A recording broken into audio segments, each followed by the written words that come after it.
English Tamil Lesson 3 பாடம் 3 Zoo Look elephant யானை பாருங்க It is so huge ரொம்ப பெருசா இருக்கு It eats only grass அது வெறும் புல் மட்டும் திங்கும் Let us sit on the elephant யானை மேலே உட்காரலாம்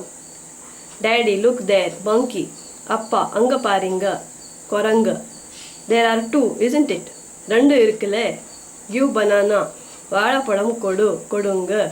I will give groundnut நான் கடலை பருப்பு தரேன் Lion is there அங்க சிங்கம் இருக்கு Let us go there அங்க போலாம் Don't go near it கிட்ட போகாதே It will eat you up அது உன்னை சாப்பிடும் Peacock is dancing மயில் ஆடுது Bird is singing பறவை பாடுது That rabbit is so cute முயல் அழகா இருக்கு It is so white அது வெள்ளையா இருக்கு Sit on the horse குதிரை மேல் உட்காருங்க Hold tight கட்டியா பிடிச்சுக்கோங்க Bird is flying பறவை பறக்குது It is a parrot அது கிளி End